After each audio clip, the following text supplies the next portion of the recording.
This is Tyrese Albert, and you're listening to Setting the Pace. What is up, Pacer Nation? Welcome back to another episode here of your go-to Pacers podcast, Setting the Pace, home of the 2025 Eastern Conference Champions. And here to talk with me today, before we bring on our guests from the Uncontested in this crossover podcast, is your favorite co-host, the man with a little pep in his step, Michael J. Facci.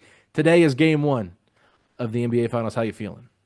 This is it. This is what we've been waiting for. I mean, think about it. To say what we've been waiting for, some people have been waiting decades for this. Some people have been waiting their whole entire life. However you look at it, whether you're a new fan, old fan, anything of the sort, like this one's for us. I can't wait. I don't care what they're saying. I don't care if they're saying that the Pacers are 9.5-point underdogs. I'm not buying it. This is a team that just has it.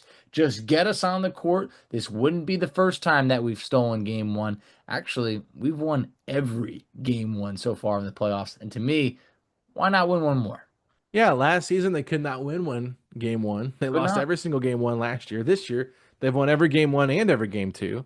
So they've proven they can win on the road. And I think that does speak volumes to how good this Pacers team is, how resilient they are. And they've had plenty of time to prepare for this Thunder team after winning on Saturday against the Knicks. So Rick Carlisle, I'm sure him and his coaching staff, Mike Weiner, Jenny Busick, Jim Boylan, Lloyd Pierce, have got all of their magic working together, trying to find ways to attack this incredible Oklahoma City team. But I think this podcast was a lot of fun. We got to get to know a little bit more about the Thunder from people that see them on a day-to-day basis. So good to hear their thoughts on this series. But, at the end of the day, we can talk about it all we want, but what happens on the court is all that matters.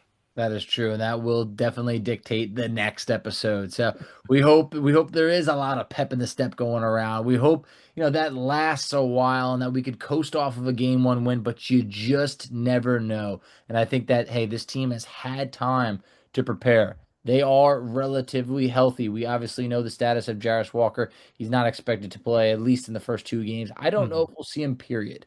But at the same point, the rest of the team is relatively healthy, and we're going to need everybody we got. So top to bottom of this roster's got to be ready to be able to contribute. And I feel like this team now is they've been through a lot. They got over the Eastern Conference Finals hump, but this is uncharted territory for both teams. The brightest of all lights. We just got to see who responds to it best. All right, Vachi, I agree with you. Let's go ahead and take a quick commercial break, and when we come back, we'll talk all things Pacers Thunder with our friends from the Uncontested on this crossover podcast.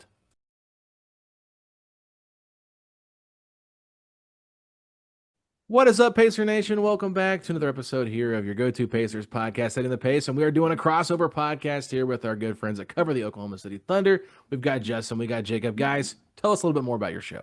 Hey, we are from the Uncontested podcast. So for our OKC listeners, what's up? We're back.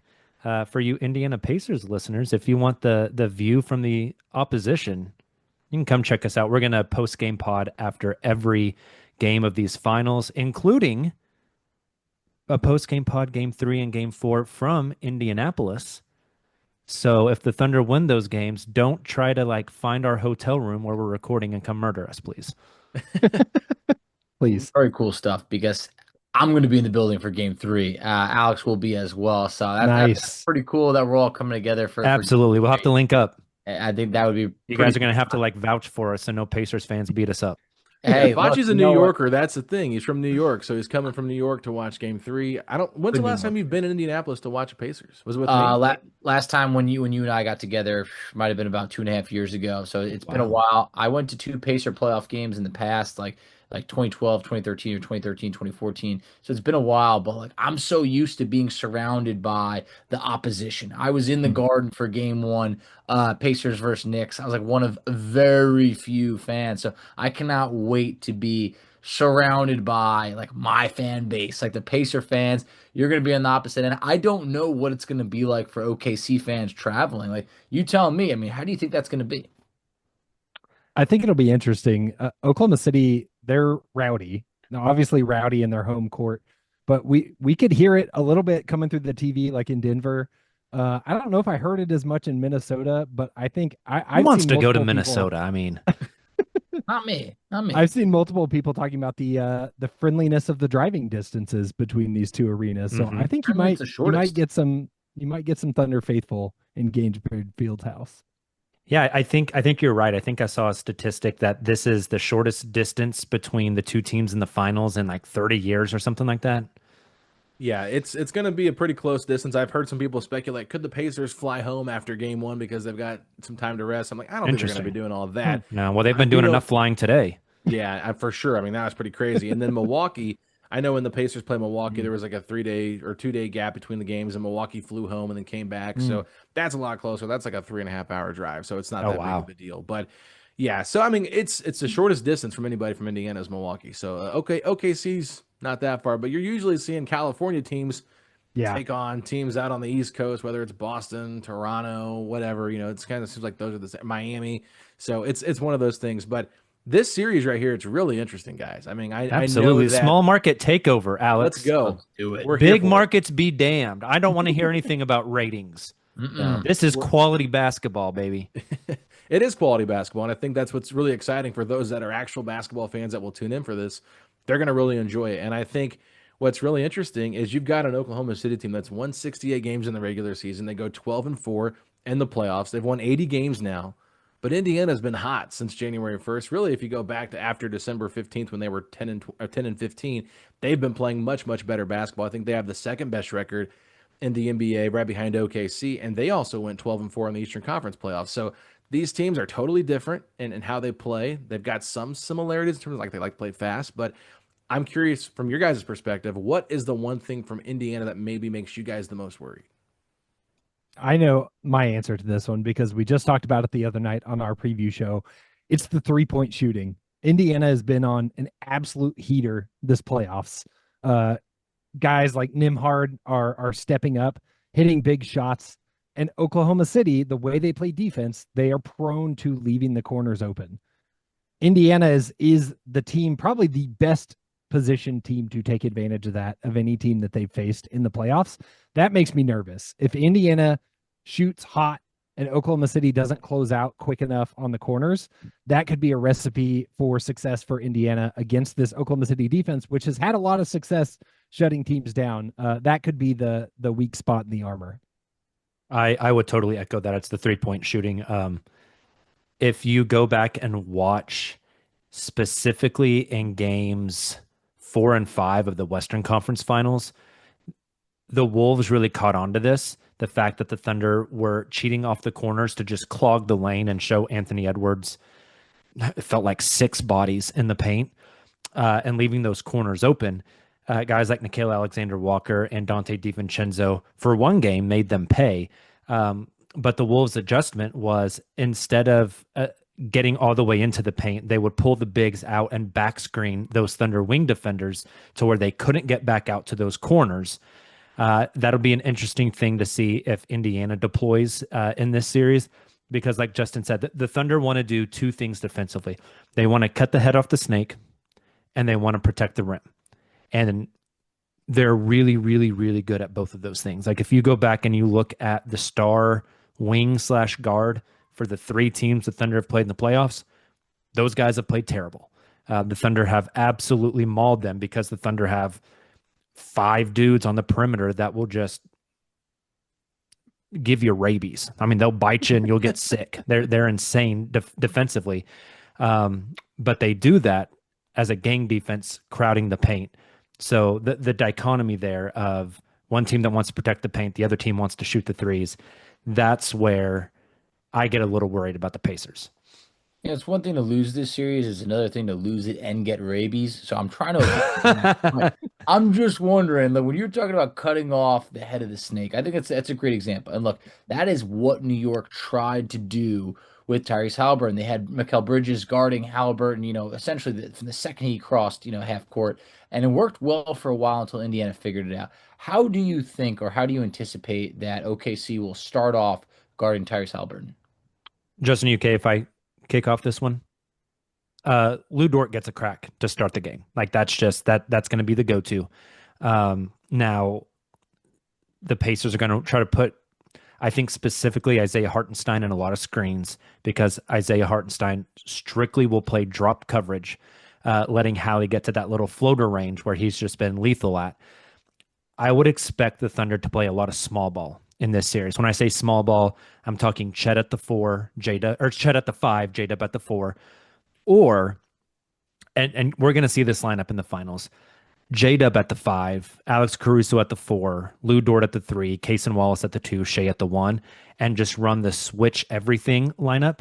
And we don't care if we have Cason Wallace on Miles Turner. We're going to front it and we're going to fight like animals. The Thunder have proved they can do that, right? Not in long stretches, but I would provide Game 7 against Denver as the evidence of the Thunder will go small and just try to eat your lunch and switch everything. And I think that's how they're going to have to guard Halliburton, is crowd him, make him uncomfortable. And even though Lou Dort's the first team all defensive guy, I think the best matchup for the Thunder might be Cason Wallace, the quicker, rangier, longer guard, where Lou Dort's more built like a fire hydrant. Cason Wallace got a comp from his own coach as Ed Reed. He's just this dude that will cover half the floor, will stick to you like glue. His arms are freaky long. And I think he might be the better option down the stretch on Hallie. So we'll see there. Justin, do you have any extra thoughts on that? I think his hands is a big factor. Cason Wallace has great hands. He's so crafty about the way that he can get the ball. Halliburton doesn't turn the ball over. So I think that's going to be an interesting matchup to watch. It's the unstoppable force versus the immovable object at play. Which one wins out? I saw a stat earlier today. I'm probably going to butcher it, but something along the lines of when guarded by Cason Wallace crossing the half court, teams have the lowest offensive rating of any other guy guarding you when you cross half court in the playoffs. So for a second-year guy on this team, he's playing a massive role. I think you're dead on, Jacob. I think Lou Dort's the obvious pick to start it, especially because that's what we saw in the regular season.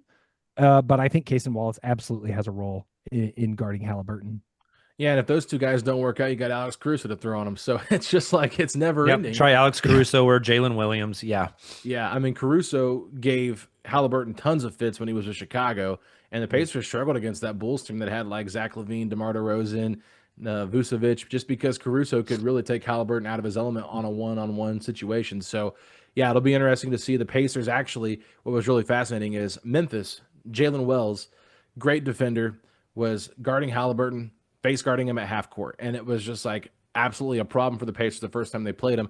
They actually played them after the All-Star break. And so Rick Carlisle brought in a coach from Germany that is coaching in the WNBA to know, like, to set certain angles on screens to try to free up Halliburton. Like, that's how dedicated they were to try to find different ways to get Halliburton free from all this tight pressure he's going to see without having the ball in his hands, because sometimes they're just okay playing 4-on-4 and letting the defender just take Halliburton out of the play.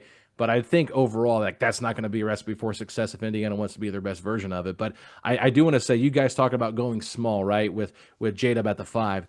I would be shocked if Carlisle keeps Miles Turner out there for those lineups like that, just because I feel like he would just get caught in no man's land. You probably see Pascal at the 5, maybe Obi Toppin's out there with him, or they could even go smaller with Nesmith at the 4 and Ben Mathurin out there as well. So I just think there's different ways Indiana could counter that. But if you do go small, how do you feel about your guys' ability to defend Pascal Siakam in the post if J-Dub or Caruso is that primary defender?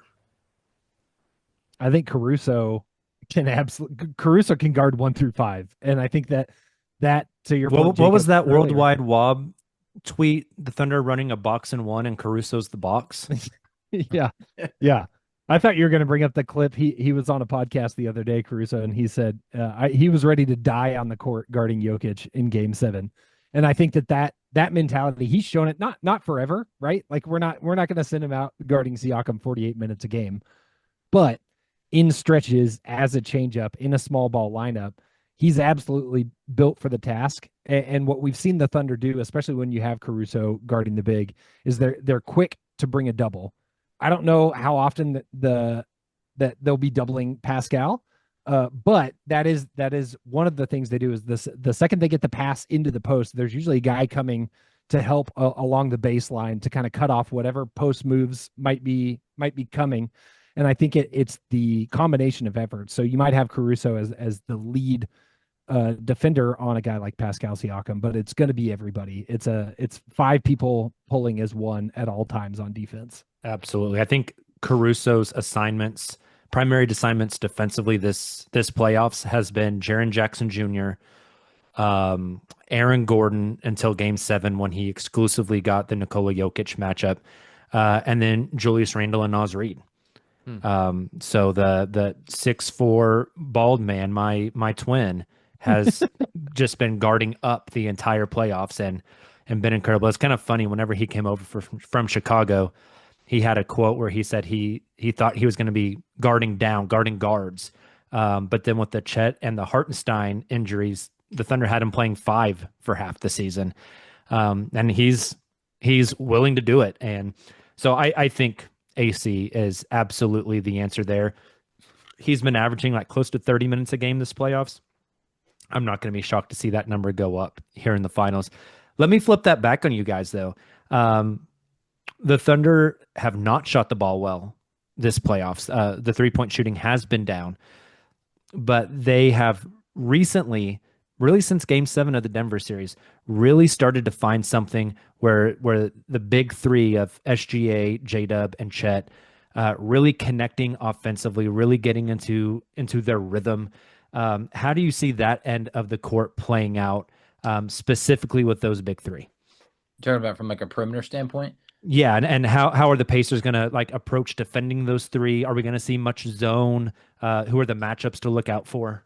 I probably wouldn't say as much zone, but I think that, from like a defensive standpoint, we've seen, Andrew Nembhard, Aaron Nesmith are two guys that have really taken their game to the next level. Defensively, they're definitely good defenders. Offensively, they've also been great. But we saw what Nembhard did to Jalen Brunson. We saw what Nesmith has done at times. But I also think that maybe it was bad matchups with like Cleveland, or not to say bad matchups, but like Cleveland and New York did not shoot the 3-ball well against Indiana at all. I want to give OKC, I'd like to give them more credit for that. But I feel like with Nembhard, with Nesmith, they're going to be doing a lot of work defensively, a lot of the dirty work. You're going to get effort in other areas, like obviously Siakam, good defender, especially for his size. So those three are definitely going to be working. But obviously, with Halliburton, at times he could be exposed. So you want to try and not have him do too much defensively. But Nembhard, Nesmith, those guys are going to have to be giving the Pacers everything they got. And I think from a perimeter standpoint, Indiana was fortunate to be able to defend, I think, the three-point land well. But Alex, I'd be curious to see, how are we going to defend such a tough matchup with these three guys where I can't say we're going to shut down anybody. We just got to make them work for 48 minutes. Yeah, it's kind of a lazy answer, but I think everything's on the table. I would not be surprised if you see the Pacers throw zone at OKC just to give them different looks. Obviously, Denver had success with that, but I do think Denver was a lot longer than what Indiana does have right here with their current roster. So they could play some zone. It wouldn't shock me, but I don't think they're going to rely on that just because they want to play fast. And how fast can they play if they're playing more zone? Now, I do think OKC's probably going to throw some zone at Indiana as well, just to kind of muck things up, because that's how we've seen a lot of teams try to slow Indiana's pace down, by playing some zone defense. But I do think for your primary matchup, I would assume Andrew Nembhard is going to get the Shea matchup. I think Aaron Nesmith will get the Jaylen Williams matchup. And then Pascal on Chet's interesting. We'll see how they do that. I would not be surprised. I think you mentioned it earlier. They might put Hartenstein on Siakam to start things out. Put Chet on Miles. I could even see them maybe tinkering around with maybe putting Chet on Aaron Nesmith just to try to make things look a little bit different, let him be more of a roamer and kind of dare him to shoot. But I mean, I think I would be more willing to let Nembhard shoot, just because I think Nesmith's been a little bit more reliable from the 3-point line for Indiana. So yeah, I just think when you look at Shea, like, he's going to get his points. I don't think there's anything Indiana can really do. They can make it difficult for him, but if you go back and look at their previous series, they threw 3 guys at Giannis, but Giannis still got his points. I mean, he was unbelievable. They basically did by design let Donovan Mitchell be the focal point, but kind of took everybody else out of it. And then against the Knicks, it was, we're going to just basically put Aaron Nesmith on Jalen Brunson, and whatever happens, happens. They didn't overcommit to putting 2 or 3 guys on him. So I wouldn't be surprised if they just say, all right, Andrew, Shea pretty well. You obviously wear his shoes, which is hilarious. And you is he going to wear them in the series, do you think? I would assume he does. I mean, he's been wearing them for the longest time. I mean, maybe it's a disrespectful thing to wear them in the series, but I think that he knows a lot of his tendencies. And if you go back and look at that earlier game in December when it was a lot closer, I think it was like 120-114, where the Thunder pulled that one out. I think Nembhard had a pretty good defensive matchup against him. So they might just say, all right, for the majority of the game, we're going to let you kind of guard SGA. try, let SGA kind of do his thing. I know it sounds crazy, but like, hey, if he scores 35 to 40 points a game, you live with that if you can kind of limit what some of the other guys do. So that to me is how I would see them or envision them trying to do that. If they start throwing double and triple teams at SGA just to try to get the ball out of his hands, like I know he's not as good of a passer as some of the other guys they've played, but he's still very capable of making that pass. So, I mean, this guy that's a walking triple double if he wants to be. So I just think that if you're Indiana, you kind of have to pick and choose your spots, and kind of forcing Lou Dort to beat you. I think you might live with that result, kind of like they've done with other series where they're like, all right, we're going to double team Shea or try to throw somebody here and help side. Maybe they even throw Siakam on Lou Dort to play off, kind of like you guys are talking about doing with Chet. Maybe they could utilize Siakam that way and find different ways to match up with Chet, whether you're putting a Miles on him, things like that. I know that OKC's got a lot of problems for Indiana to deal with here. So, but that is how I would try to defend those three. On the offensive end, still, another question I wanted to ask you guys, kind of like a 2-in-1 here. The Thunder are notorious for guard-to-guard screens. So if Nembhard, which I agree, will get the Shea matchup, and let's say the Pacers try to hide Halliburton on Lou Dort, who's a very, very streaky shooter and probably should never put the ball on the deck. I get heartburn every time Lou Dort dribbles the basketball. But the Thunder will love to put Halliburton in that pick and roll, and if the Pacers want to switch that, let Shea go to work on somebody other than Nembhard. So how do you guys see the Pacers kind of adjusting to that with so many guard-to-guard screens? And are they going to switch those? Like, how do you think defensively they'll handle that? Secondly, one thing I find really interesting, the Pacers have given up the most free throws to their opponent of the playoffs. The free throw merchant thing, like, don't get me started. All right. Like, I don't want to use profanities on either of our podcasts. If you think Shea's a free throw merchant, you probably hated watching Kobe Bryant play basketball. That's all I'll say. But Shea has an ability to draw contact. Is this a thing? Like, every Western Conference playoff series, one of the biggest like swing factors has been the other team's just going to have to take 10 more free throws than the Thunder if they want a chance to win the series. How do you see that playing out with the Thunder being able to draw fouls, specifically SGA, and the Pacers having a tendency to put guys on the line? I think I could start to answer. I think as it relates to kind of fighting through screens, I think Neesmith's done a fantastic job being able to get around screens and not be able to get screened as much. While Nembhard, that could be a little bit tougher. So, I think the Pacers will do whatever they can to switch. And they have capable defenders, but it's going to be tough. I mean, you're talking about the MVP, so it ain't going to be easy. They'll have to fight through everything. As it relates to being able to get to the line 10 more times in the Thunder, I don't anticipate that happening. I really don't. I think that Indiana, at times there was games that the Knicks shot 40 free throws and outshot the Pacers by 12, and the Pacers were still able to win those games. And that takes not turning the ball over. If Indiana can limit those turnovers, they're able to, hang in these games. And they were able to do things like have single-digit turnovers, whether it's 7 or 8 turnovers, but also shoot efficiently from the three-point line. They had numerous games where they shot about 50% or more, from the three-point line. That's going to be big. But they're not a great rebounding team, so it's hard to make up for extra possessions. I anticipate that OKC will be going to the free throw line more times than Indiana. You're not going to see it flipped around. It's just how do we clean up certain areas where we can not turn the ball over, not make those stupid mistakes, be able to hit your free throws. There were games that Indiana might only go to the free throw line, say, 22 times, but can they hit 19 of them? Can you do things like that? We saw the Knicks go to the free throw line more, but go 1 of 2 down the stretch, and they were missing free throws that ended up, kind of biting them from the in and behind. And I think that it's Indiana having to play a clean game to be able to make up for some of these instances. So, Shea's going to get his. He's going to get his, and we've seen the star player has gone off at times. Jalen Brunson was having times where he would get to the free throw line 14 times in a game, and Cat was getting to the free throw line 10, 11, 12 times in a game. But Indiana was able to be clean around that. So I'd say that'd probably be my answer. But Alex, what do you got? Yeah, I'll answer this, and I'll throw a question back your guys' way to kind of like get a different thing going here. But just in regards to attacking Tyrese Albert, right? I think that's what we've seen a lot of teams do, and Tyrese has really bought into being a better defender. I would still say Tyrese is the weak link on the Pacers defense. There's no doubt about it. But I do think that if we've seen one thing from Tyrese Albert, he's done a very good job of hedging at the right spot and forcing those angles to where the player has to go back the other way, right? And we saw him do that a lot against Jalen Brunson. And there was one where that actually helped Andrew Nembhard get that steal on the opposite side with his hand and be able to make that fast break layup in Game 6. And then you see Jalen Brunson get mad because Nembhard's talking and then headbutts him after that.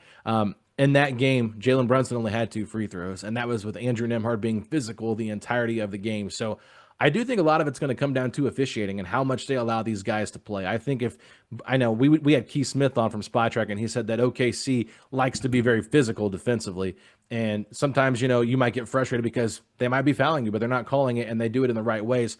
Could they kind of let both teams be very physical and make you play through fouls and things like that? I think that could be a benefit to Indiana. I would say, in my personal opinion, I just think Nesmith is more of a fouler than Andrew Nembhard is. I think he's more of a get in your grill, be physical, where Nembhard's more of a technique defender, where he knows how to put his, be in the right spot. Caitlin Cooper has some great stuff talking about how Nembhard is like anticipating the bump, and so he'll step out of the way and pull the chair. There was one where he actually did that to Shea, and Shea fell out of bounds, and is back in the December game where Shea was looking for a foul. And it was like Nembhard wasn't even around you. He just moved out of the way because he was anticipating you wanting that bump. And so they're both very different, but they're both in-your-face defenders that know how to do a lot of different things. So I think that's how they're going to do it. But the whole free throw thing, I mean, we'll see. Indiana has been hit or miss with when they get to the free throw line or not. And like I said, I think it all just comes down to how the game is being called. And that's just going to be a fascinating element of these playoffs, because I feel like every game it's been a different level of physicality. It's like sometimes you're seeing touch fouls, other times you're seeing like, oh, these guys can get knocked down to the ground, they're not calling anything, and then you get like a little tic-tac foul out of nowhere. So that to me is really fascinating. But when I look at OKC, obviously Shea is kind of the focal point here, but Jaylen Williams to me is such an interesting player because I feel like Chet Holmgren's probably the second most important, but I feel like Jaylen Williams is one of those superstars in the making, and I'm curious how you think he is going to attack Indiana in this series, especially if he does have a guy like Aaron Nesmith as his primary defender. Jaylen Williams has been fascinating during these playoffs. He received a lot of criticism last year in the Mavericks series that the Thunder lost for kind of disappearing. He came out in the first series against Memphis and looked phenomenal.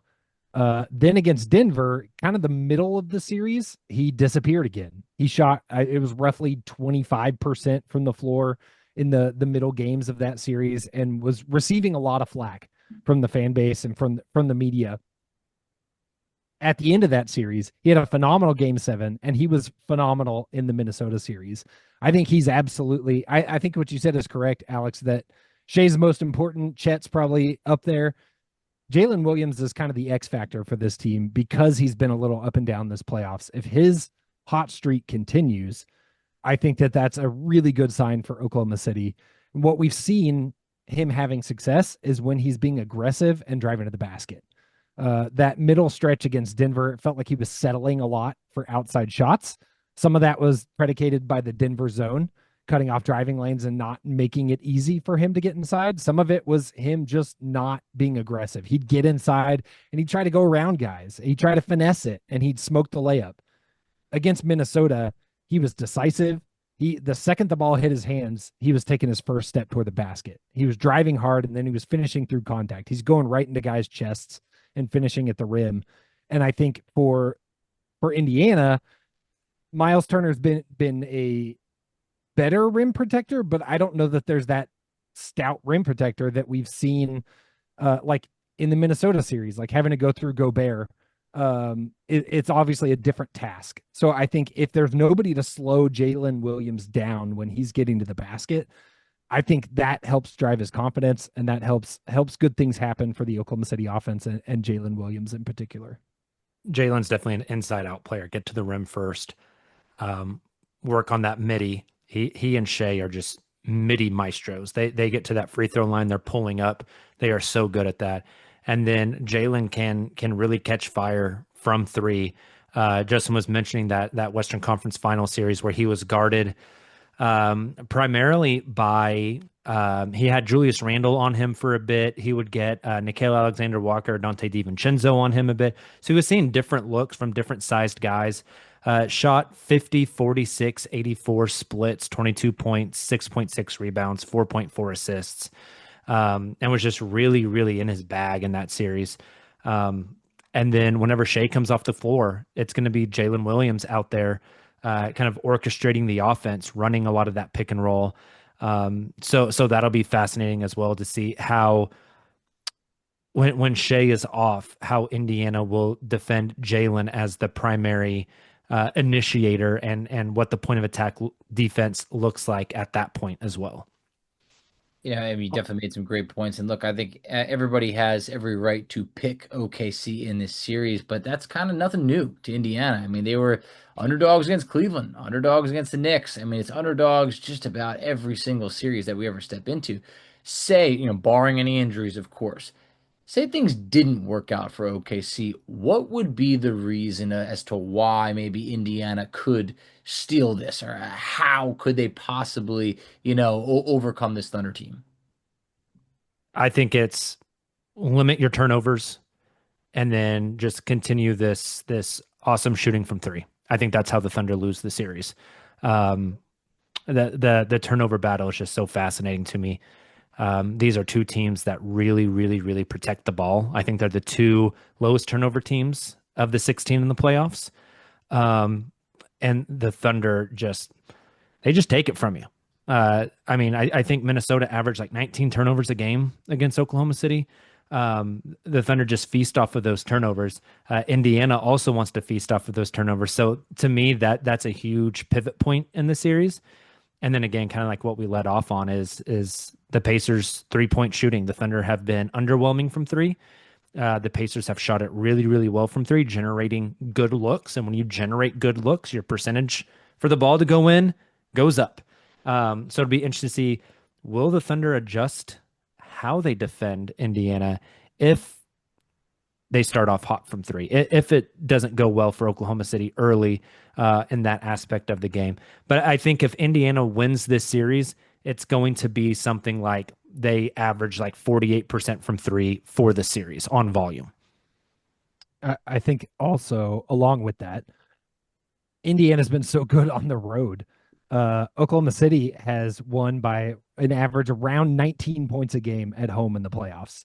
They're stomping people. They've had a 50-point win, a 40-point win. They go on massive runs, and a lot of that's on the back of hot shooting. The role players get hot at home. If Indiana can do what they've done in the last few series, like they've done all playoffs, and steal one or two in Oklahoma City, obviously that's a really good sign for the series. So I'll be really curious after these first two games. If it's 1-1, I think that's a recipe for Indiana to have success, because this Thunder team is not shooting well on the road. Save for a couple of performances here and there in these playoffs, they're not shooting well on the road. Indiana, it doesn't seem to matter. So if you're having to go back up to Indiana and trust a Lou Dort shooting spree in Gainsbridge Fieldhouse to save you, I don't feel great about that. They're going to have to find ways to overcome that. I got to ask about this because I know it's like an overtalk point, but it's just like rust versus rest. And the Pacers have done very well when they've had longer stretches of time to prepare for series. Like they had almost a week to prepare for the Knicks. They come out and hit like their first 10 shots of the first quarter. It was a crazy start to game one. Obviously got down by 17 and still pulled that one out. As Tyrese Albert was hitting a step back long two to tie the game to go to overtime. But when you look at the layoffs that OKC's had, how have they responded with those long layovers? And is there any added pressure with this being the finals and them being such a heavy favorite? I think the time off is interesting. We were talking about this the other day, that this is the first time they've had time off and known who they were going to play, which I think is a big factor. You think about the end of the regular season when they kind of shut things down, and being the 1 seed, they had to wait a long time to figure out they were playing the Grizzlies. They're sitting around. They don't know. They probably have some, they're preparing for some scenarios, but they don't know. They come out and win game one by 55 points. The Denver series, again, they had a long layoff. They didn't know who it was going to be, Denver or Clippers, because it went to game 7. That one is the one that they were up by 10 pretty much the whole game into the last few minutes when they choked it away, and Denver snatched one in Oklahoma City. I don't know if that's contributed just to the rust of sitting around, but Denver coming in fresh off of Game 7, I think that might have played a factor. And then the Minnesota series, again, they knew it was going to be Minnesota. They had that series firmly in hand, and they won that first game by about 20 pretty handily. So I think them knowing it's going to be the Pacers is a benefit. But in all honesty, I don't know how much rest versus rust really matters. If you can't get up for the finals, whether you've been sitting at home for a week or you just played Game 7 yesterday, you got something wrong with you. Absolutely. Now, I do think rest is good for two Thunder players, specifically in Chet Holmgren, who just always plays better off of rest. When Chet plays and he shoots a three, you know what kind of night it's going to be, depending on the arc of the shot. And he shoots the ball with much more lift in it when he's rested. And then Alex Caruso. This man is literally trying to die on the basketball court. He said in that recent interview that after that Game 7 guarding Jokic, he came into that Minnesota series only about 85%. He said he was beat up. A week off for Alex, I think, will do a lot of good for him too, and have him chomping at the bit and ready to go and fully energized. And he's been, I mean, Shea's the MVP, but if you had to choose a number 2 most impactful player for the Thunder this playoffs, it's Alex Caruso. Great trade. Yeah, there's no other way to put it. I mean, look where you guys are. Bringing in Caruso was an awesome move that Pacer fans would have loved as well. As we wrap up, guys, please give plugs where we can find you out on social media. Obviously, some of the great content you're putting out for your show. Because if Pacer fans want to hear something from the other point of view, I think that you guys are the ones to turn to. Awesome. We appreciate that. Yeah. So we're the Uncontested Podcast. You can find us anywhere you download podcasts at. We're on all the social media channels, Twitter, Facebook, Instagram, whatever. So you can search us there. We're also on YouTube. We'll be live after each of the finals games, doing live post-game breakdowns. They're typically about 45 minutes. So you can come, you can hang out there, kind of hear our perspective. We'd love to have you. Sounds great. And I guess just real quick, Justin, before I let you finish up here, what was your guys' predictions again for this series? That's a great question. I said Thunder in 6. I think it's going to be a hard-fought series. Once you get past a certain point, whether it's 6, whether it's 7, it's a dogfight. And that's what I'm anticipating. I feel like I'm in the minority of Thunder fans on that one a little bit. Like, I would feel that you guys alluded to it. There's a lot of people picking Thunder in 5, which is making me feel extremely uncomfortable. I think if the Pacers keep shooting hot and the Thunder keep struggling to find a basket on the road, that this is going to be a long, hard-fought series. Jacob? Pacers fans, don't come at me with a pitchfork, please. I have the Thunder in 5. That's not a Pacers thing. That's a Thunder thing. This team won 68 games. They are 2 last-second Aaron Gordon threes away from being 12-1 in the playoffs. They have the MVP. They have what a lot of advanced metrics say is the best defense since the 90s. They got a lot of things going for them. They're young, but they're starting to put the pieces together. I kind of just think the Thunder roll. Much. Hey, so what about on the flip side? Where are you all at? We have come too far for me to say, oh yeah, I'm right there with you. Okay, see 5. Absolutely, yeah. You can't do that. We would never expect that. You never should. I'm gonna say Pacers in 7. It's all I could do. I could tell you, I firsthand counted this team out against Cleveland, and boy, I was wrong. The Pacers steamrolled them in 5. I've seen a lot this year, and there's something special with this team. So I think that we're in for a fight. I think that a lot of people are once again overlooking the Indiana Pacers. I absolutely respect your guys' opinions. I've seen what the betting lines are. I think it's out of this world. They're basically saying this would have to be the biggest upset of all time. No offense, guys. You had a great regular season, but I just can't put you at Jordan and Pippen, Shaq and Kobe like this. So we're just going to see. I'm going to say Pacers in 7. Yeah, Facci's been kind of disrespectful about the Thunder all year long. He said, I don't believe in them. They're a young team. I'm like, Facci, he believed in the Cavs more than the Thunder. I'm just a little bit shocked by that. Hey, you guys had a great year. Nothing short of great, but I just feel like, hey, it's a young team that's like, look, There's a lot of levels to this. You guys very well could end up, for all we know. Hey, look, what if it is just a bloodbath where it doesn't end well? It ends in 5 or 6, maybe. But I want to say I hold a little bit of the youth of the Thunder. I'm hoping that the Pacers can have a little bit of an equal playing ground there. But what's your prediction, Alex? Yeah, so I've picked the Pacers to win every series so far. I picked them against the Cavs. I picked them against the Bucks and the Knicks. I'm not going to stop picking the Pacers now. They've got me this far, right? I mean, why would I be dumb enough to pick against them?